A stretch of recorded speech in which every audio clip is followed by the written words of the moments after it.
All right. Hello, everybody. I've returned again and found some more subject matter to talk about. Crazy Tom is back with you with another edition of What Drives Me Crazy. This time it's for this Tuesday, April 2nd. It's a rainy day here, and I'm like, oh boy, here we go again. This is not going to help my happiness very much. But remember, this Crazy Tom What Drives Me Crazy episode is presented by CrazyTomShirts.com. Yes, there's a shirt for everybody. Whether it is for something that says short but fluffy, or resurrection, or something to that effect. I got over 300 shirts you can choose from. So check my website out, CrazyTomShirts.com, and you can always contact me if you're looking for a specific one, and I'll be more than happy to share with you suggestions. By the way, until the end of tonight, 11% off, extending the April Fool's Day sale one more day, and I'm not fooling. Yes, 11% off. All you have to do is go to CrazyTomShirts.com, place your order, and where it says the promo code section where you check out, type in FOOLS11, the number 11 that is. That's FOOLS11 to get your discount. So definitely check it all out at CrazyTomShirts.com. Before I start my subject for today, crazy shouts to my friend Rose, who's out of Massachusetts. She actually listened to a couple of my shows over the last couple of days, and she actually subscribed to my page, which I really appreciate very much. So thank you very much for doing that, and spread the word. I've got plenty more coming from. Even though I try and keep my shows to 20 minutes, I want to make sure I get the most out of the 20 minutes, if at all possible.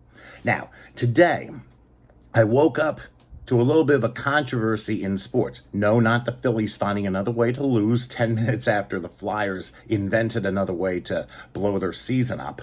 But it involves probably one of the top stories in sports over the last couple of years, and that is NCAA women's college basketball.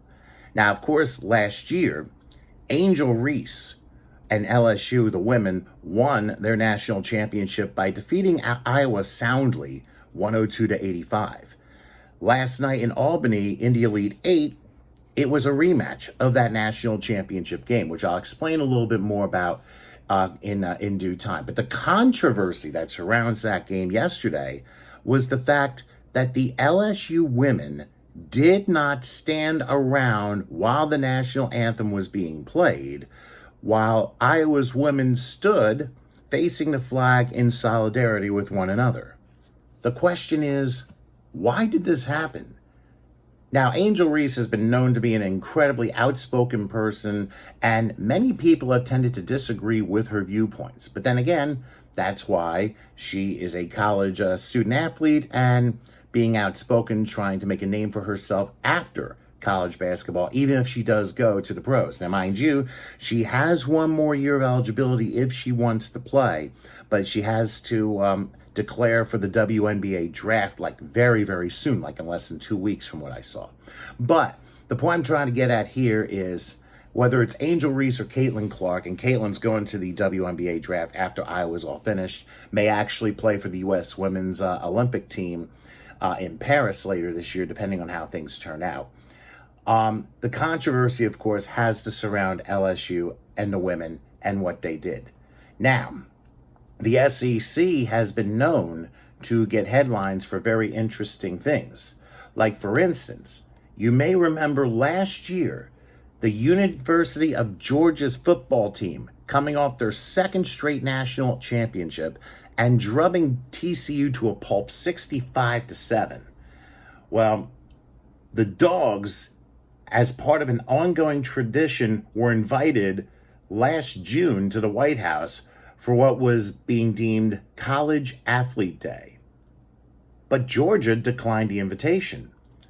According to Sports Illustrated, remarks from a spokesperson from UGA's athletic department stated, "Unfortunately, the date suggested is not feasible given the student-athlete calendar and time of year.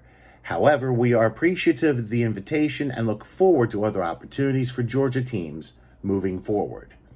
Now, according to the New York Post, they stated in February 2023, a Biden official said the White House, quote unquote, looks forward to welcoming Georgia, but the invitation did not arrive until last week. Now, the Biden White House is fresh coming from that controversy, which caused Jill when she suggested inviting Iowa's women's basketball team, the runner-up in the women's national championship. Yeah, that was a story. During a stop in Colorado, Jill said she was going to tell Joe to invite the NCAA Women's Basketball Championship and second-place teams to the White House because winners and losers, that's sportsmanship. Now, don't forget, LSU was the one who defeated Iowa last year for the Women's College Basketball National Championship. But it seems like in Dr. Jill's world, the losers get trophies for losing. After Jill's remarks, LSU player Angel Reese said she would not visit the White House and neither would the LSU women's team. Interesting. But the Tigers walked back those remarks and visited the White House on May 26th of that year. So, a lot of crazy things going on here, to be quite honest. And it's almost a case of, why on God's earth would you do such a thing? Now, this was what happened yesterday. LSU's women's team left the court before the national anthem. Sounds like a normal sports broadcast. You get to a national anthem, you go to a commercial, which means you're of, for, and by the corporations and not of, for, and by the people. The coach later explained, which I'll get to in a moment, but in the rematch in Albany of that national championship game, Caitlin Clark hit 41 points, 9 3-pointers, and Iowa got their revenge, winning by a score of 94-87. As you know, the LSU girls did not wait on the court for the national anthem. Iowa stood on the court alone while the national anthem was played. On Twitter X, Benny Johnson stated, LSU women's basketball team skipped the national anthem. Iowa stood proud. LSU just got their ass beat. Now, it was only 7 points, but the game wasn't as close as the final score dictated. With the entire arena in Albany cheering against them, LSU's season is over. Let this be a lesson to all players. The cringy, selfish, woke athlete movement is over. Now, LSU head coach Kim Mulkey later told reporters they had no idea they would play the anthem when they did. Now, is that even feasible? Come on. You guys won the national championship last year, and they had no idea they were going to play the national anthem at a certain time? I find that absolutely hard to believe. I mean, you're part of this country. Now, according to the website TigerDroppings.com, they released a post-game video of following LSU's loss to Iowa, which involved Kim Mulkey, Angel Reese, Flau'jae Johnson, and Haley Van Lift. Now, I'm not going to play it because it's a video, and obviously you know how YouTube can get when it comes to playing other things. You know how sensible their global microphones are. But how can you say you had no idea they would play the anthem when you know you're going to be on television? Give me a frickin' break. There is a schedule that is out at every athletic event, collegiate or pro, and even high school and semi-pro in some cases. They give times as to what the pregame festivities are going to be. They will give times when the visitor comes out, times when the home team comes out in a football game. And then they'll decide what time the coin toss is going to be and what time the national anthem is going to be.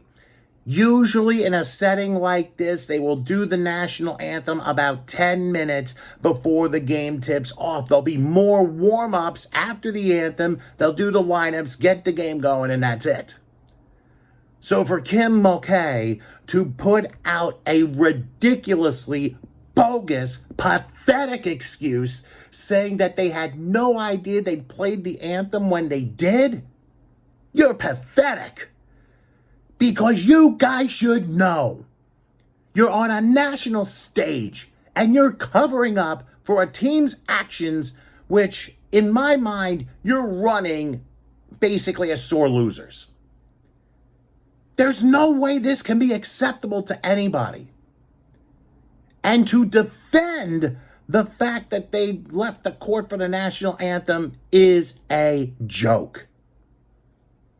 I don't want to hear about this right, that right, the other right, Kaepernick's rights, kneeling during the anthem, that type of stuff. That don't fly. It's a privilege to live in the United States of America. Yes, we do not have the correct leadership right now because that leadership, in my opinion, was appointed and not elected. But give me a break with this garbage. Tell me how their world's supposed to look like. You guys are on a national stage. You guys know the schedule. Bogus excuse, garbage, pathetic, cover up in every way imaginable. And I'll tell you what, by you guys acting like boasting and alibying in defeat and criticizing things in an indirect way for your loss, when it was a revenge game for Iowa, guess what? It doesn't work. It does not work. You guys should know the schedule. And like I said, sometimes I'll do the anthem like 10 minutes before broadcast comes on, so that way they get more warm-ups in. That happened in the NBA a lot. Especially until there were like changes when ABC took over in, I think it was 2003 with their NBA package. But in the NCAAs, you guys should know. That's a joke. That's an absolute joke and a slap in America's face. We didn't know when the anthem was going to be played when it did. What a garbage excuse. Now, Iowa, of course, with their win, advanced to their second straight Final Four. And I mentioned Caitlin Clark, the hero, 41 points, 12 assists, 9 three-pointers, 6 3-point shots in the second half. Clark tied the NCAA women's tournament record with most three-pointers made in a tournament game. That lady was unstoppable. And other messages that were put on Twitter X, Johnny Maga put up, Caitlin Clark is cooking LSU, who refused to stand for the national anthem. Love to see it. David Hookstead stated, Caitlin Clark could have taunted Angel Reese and LSU in revenge for what they did to her last year. But she didn't. Clark simply celebrated the moment with her team. Complete class act, and Iowa on to the Final Four. And well-deserved. But after the game, people were wondering, how would Angel and Caitlin talk to each other?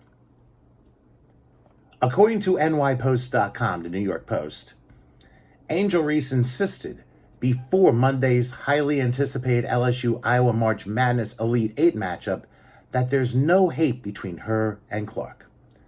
The two displayed that after LSU's loss to Iowa, as they shared a hug after the game, with Reese whispering something into Clark's ear. Caitlin, who's 22, and Reese, who's 21, embraced while in the handshake line, and ESPN's Ryan Rocco, who called the game with Basketball Hall of Famer Rebecca Lobo, said there was a murmur moment. Reese shared the words she and Clark exchanged after the game, and Angel stated, she just told me, continue to be a great player. Obviously, Angel became emotional while discussing the scrutiny that she's endured. Angel said to Caitlin, continue to be a great player. And I'm sorry, no. It was Caitlin who said, continue to be a great player, with Angel responding, continue to be a great player as well, and keep elevating the game and go win it. Reese and Clark had continued to maintain that they do not have beef after LSU beat Iowa 102-85 in last year's women's national title game. Now, as you well know, Angel Reese famously waved her hand in front of Clark's face, the "you can't see me John Cena" gesture, as the Tigers took down the Hawkeyes last year and won it all. Now, Reese received criticism and scrutiny on a national level for her showmanship and unapologetic attitude, but believe it or not, Caitlin Clark defended her after it. And Angel, believe it or not, who's from Baltimore after dealing with that horrible story last week, Reese also supported Clark when the Iowa-born guard broke the NCAA Division I women's basketball scoring record earlier this season. But prior to this Elite Eight matchup last night, Reese described her and Clark's relationship as being super competitive and explained that they do not hate each other. Now, Reese said on Sunday, a day before the game, "I don't think people realize it's not personal. Once we get out between those lines, if I see you walking down the street, it's like, hey girl, what's up? Let's hang out. I think people just take it like we hate each other. Me and Caitlin Clark don't hate each other. I want everybody to understand that it's just a super competitive game. Once I get between those lines, there's no friends. I'm going to talk trash to you. I'm going to do whatever it takes to get in your head the whole entire game, but after the game, we can kick it. I don't think people really realize that. I mean, that's fine. I'll take the villain role. I'll take the hit for it. But I know we're growing women's basketball. If this is the way we're going to do it, then this is the way we're going to do it. You either like it or you don't." Besides Caitlin's 41 points, Angel scored 17 points and 20 rebounds in 36 minutes of play before she fouled out with less than 2 minutes left in the game. I mentioned that Caitlin declared for the WNBA draft. She is the consensus #1 pick. Indiana owns that pick. I think Caitlin is just moving a little bit east. Now, Reese, again, has the option to return to LSU for one more year, or she can declare for the draft where she's projected to be a first-round pick. Now, I stand corrected for something I said earlier. Now LSU is out, she has 48 hours after the loss to decide if she's declaring for the draft. I was looking at April 15th and thought she had until then, but that's incorrect. April 15th is when the WNBA draft is going to be held in Brooklyn. That's what it was. Those are two super competitive players. Angel and Caitlin clearly have respect for one another. Angel has a game that goes in a different way. She, I guess, is very demonstrative about it. She may not necessarily do things the right way, but there are some players who are like that. I'm not saying what Angel's doing is right or wrong, but collectively, on a national stage, mind you, LSU's women's team was dead wrong in how they displayed themselves before the game, not coming out for the national anthem. That is the head coach's responsibility to know when it was going to happen. Complete and utter disrespect. And LSU should know better. And my hope is that the SEC comes down hard on them. Because in my mind, there's no excuse for issues like this. Absolute none. And when I mentioned LSU Tigers star snubbed the White House invite after Joe Biden's comments, I found that hard to believe. Now, Vanessa Valdeva in early April stated, "The First Lady loved watching the NCAA Women's Basketball Championship game alongside young student athletes and admires how far women have advanced in sports since the passing of Title IX. Her comments in Colorado were intended to applaud the historic game and all women athletes. She looks forward to celebrating the LSU Tigers on their championship win at the White House." But LSU Tigers stars were infuriated, wanting to bring Iowa stars as well. Now, like I said, they redacted on those comments, and on May 26th last year, they ended up visiting the White House anyway. In fact, you may remember Angel Reese responded to Jill's comments, calling them a joke, and even on an Instagram post from the Shade Room, she commented, "We not coming, period." Well, they did. You would think it's also a lesson learned in growth. Because remember, when you're a star, the whole world's looking at you 24/7, 365. You can't do things like that. Here's the hope that Angel grew up after that moment. But at the same time, for the LSU women's team, they're a very good team. Mind you, the SEC championship against South Carolina, there was a bench clearing brawl. They're very feisty. It's very emotional. There's no need for fights, obviously.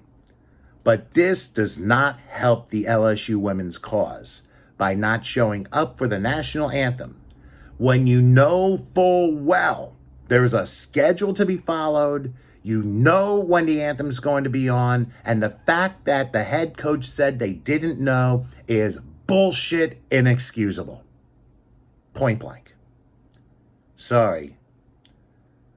But it's time for the SEC to go, G-E-A-U-X, throw some penalties on that program. That's it for another edition of Crazy Tom's What Drives Me Crazy, again, presented by CrazyTomShirts.com. Once more, visit CrazyTomShirts.com and get 11% off your order today only by using the promo code FOOLS11. That's the number 11. That's FOOLS11. And check out my stuff. And I do have a woke shirt in there if any of you are interested. Don't forget to follow me on Twitter, X, Instagram, and Gab at Crazy Tom Show. Remember, I'm on YouTube for a little bit until we get the Rumble thing straightened out. But for now, thank you guys for watching, and join me next time for another edition of Crazy Tom's What Drives Me Crazy. And obviously, have fun with your respective Final Fours. They both ought to be a blast. Take care, and we'll see you next time.